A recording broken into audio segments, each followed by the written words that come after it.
Hi everybody, my name is Mark Procopio. I'm a landlord here in the Columbus, Ohio area, and I wanted to share a story about an eviction that's going to take place later today. So these tenants, I showed them the house. I actually had two houses at the time, and I showed them the house, and we signed into an agreement, and I set up payment through apartments.com, and when they paid me, the check bounced and the deposit bounced, and I have not seen a single nickel from them. I think they set up a series of like 3 different payments, and all 3 of them bounced due to insufficient funds, and here we are today. So I had to go to court.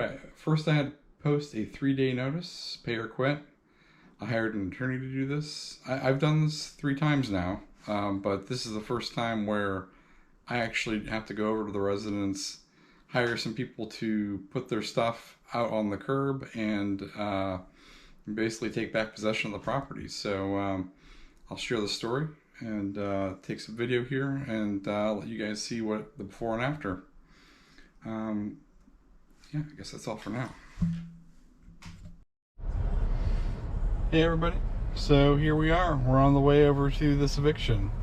The tenants called me a million times, pleading, for, I'll give you the money, just give me till tomorrow. I have $14 in my name, but I paid for a moving truck to, move, and the truck doesn't come tomorrow. None of that matters.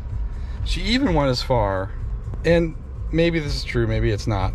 Or maybe I'm a heartless bastard, but she sent me a picture of the baby. I think it's her daughter's baby, because her daughter, she claims her daughter's in the ICU.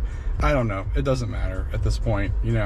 This lady has stolen thousands of dollars from me, and there's no chance of me ever getting anything back. So it's time to get her out and get a new tenant in there. So how'd this all come about, you probably ask? How do you get trapped by a tenant like this? Well, this lady had the same kind of sob story.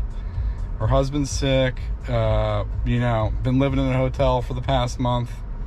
I should have known. There's a reason for that, and that's because she had a record under her maiden name. There was a million little things that passing bad checks. She spent some time in jail. I should have known. I should have looked at under her maiden name, but I did not. Under her name and her husband's name, there was nothing. And I trusted the Zillow process. Zillow has a service where you pay $40, and basically that's your credit, that's your criminal history, and you can attach pay stubs and things like that. I trusted that, and that's on me, because all I would have had to do was go to the Franklin County Municipal Court site and know her maiden name, and I could have gotten all this and avoided this whole situation. But here we are. It's been a month and a half. I had to go to court. She didn't show up to court, so I got the default judgment, which is it's time for her to leave, and I have a second cause, so I should be able to garnish wages and get some money back. But I'm not counting on that. I'm really counting on getting a new tenant in there. And I have it listed on Zillow. I'm not going to trust their application process, but I already have a few leads. So, houses rent really fast right now.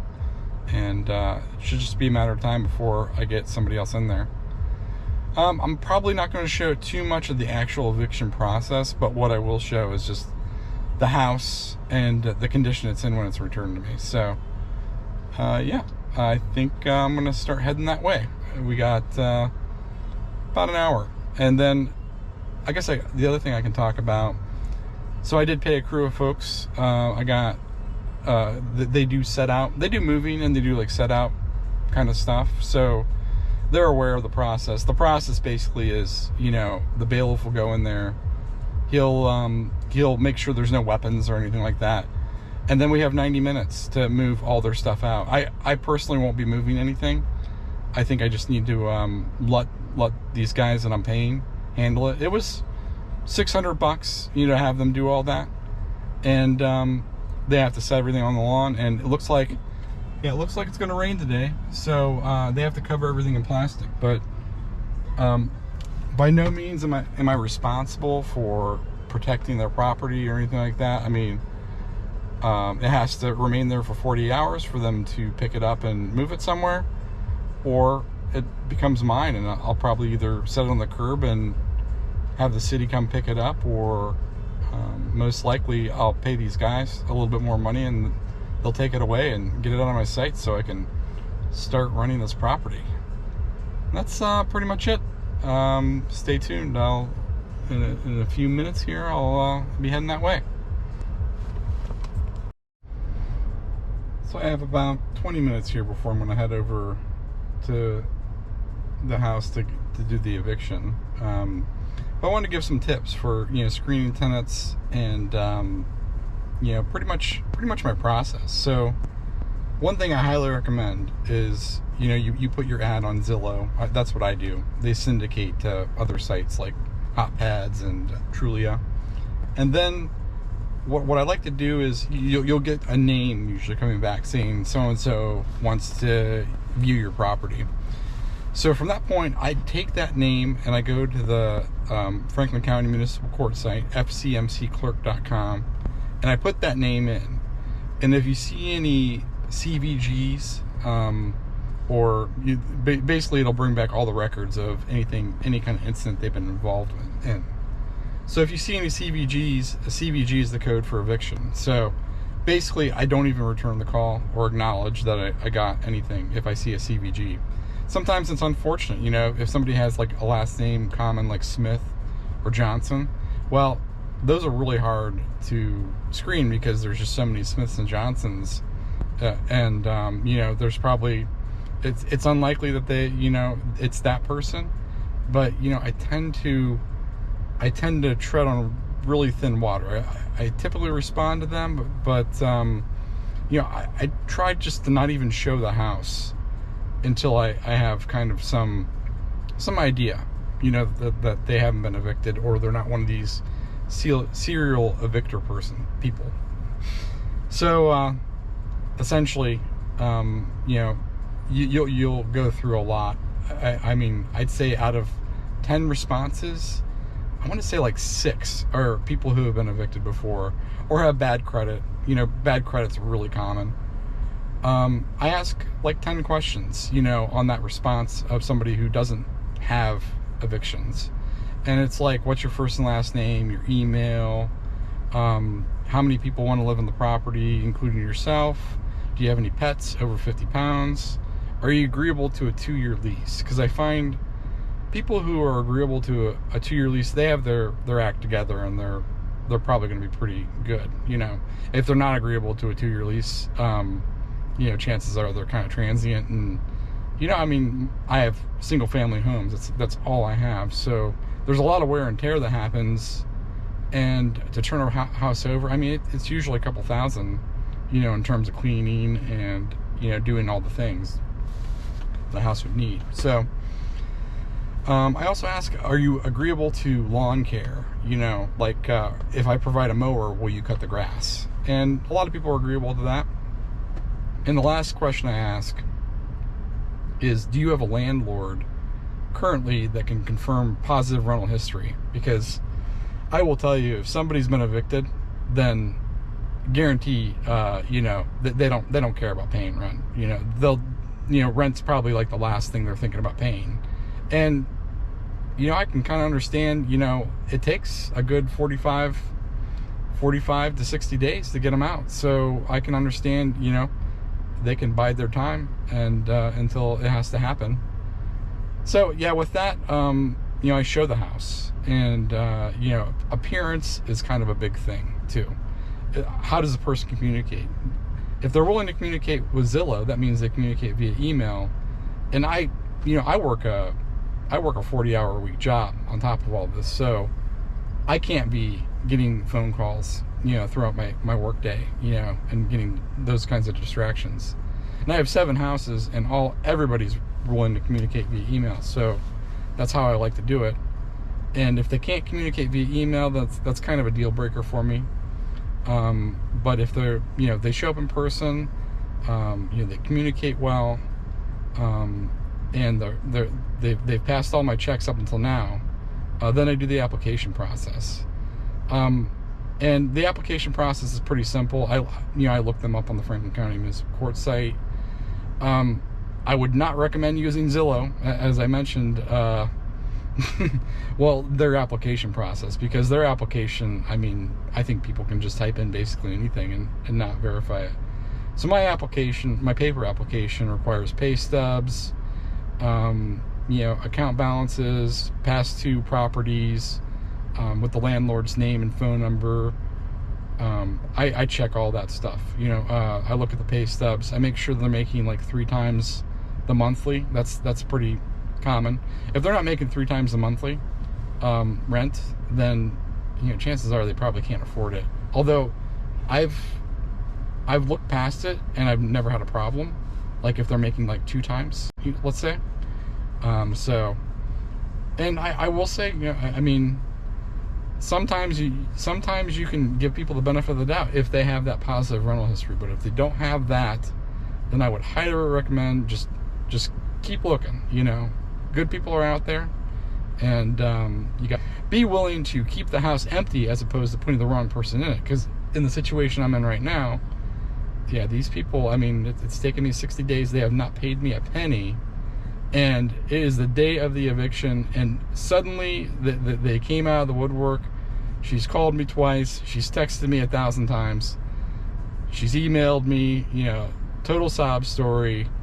I got babies here, and it's like, you had a month to really get your act together and have a plan, and she hasn't done that. So, it's not like me being heartless. It's really, this person probably shouldn't be in the position they are in to be caring for children if they really have the situation this screwed up,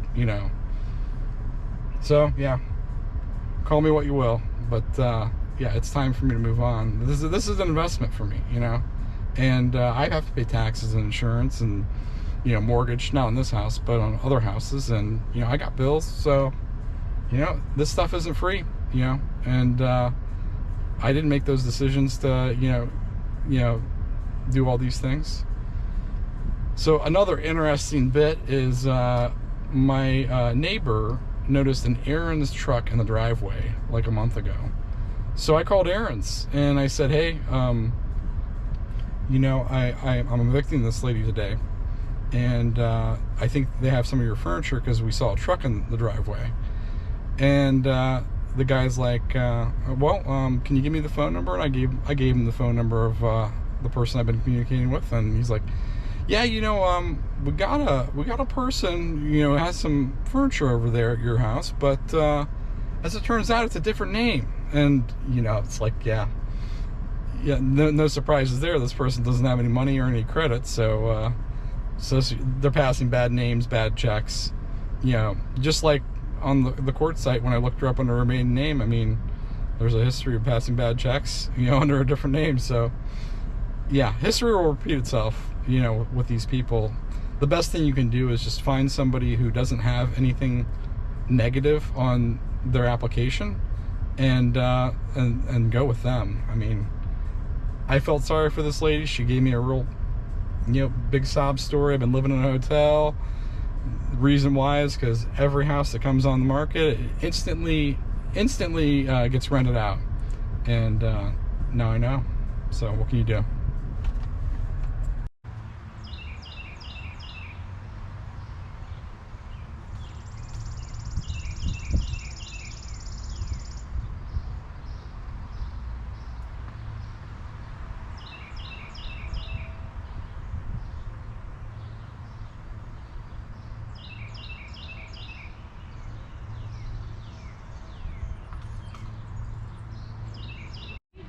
They've made another trip out here, and you can see all that stuff on the lawn is gone. We got some gross looking furniture. It's pretty much dry. Let's cover this tarp.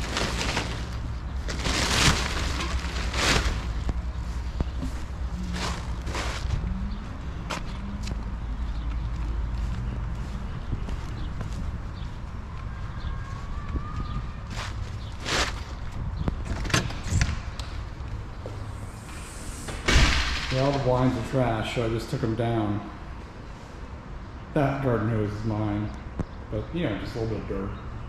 Honestly, it could have been a whole lot worse.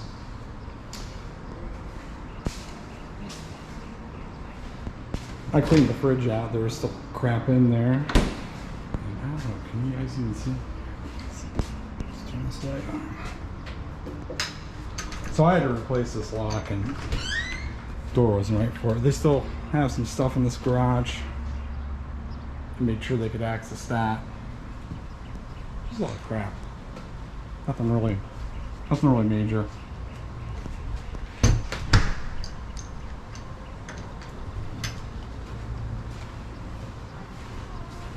So other than like the scuffs on the wall, I think I got out of this not too bad shape. And there's just trash. I think I could have this place clean in the afternoon, honestly. Carpet is like dirty, but a quick vacuum. I do need, this was somewhat of an issue before, and they just tore it up, but there was a threshold there. That's cheap, that's easy. They still have their pool draining. And I think my project's gonna be, because they damaged that fence there. And I got some sections getting shipped over here. So I'll have that worked on next week.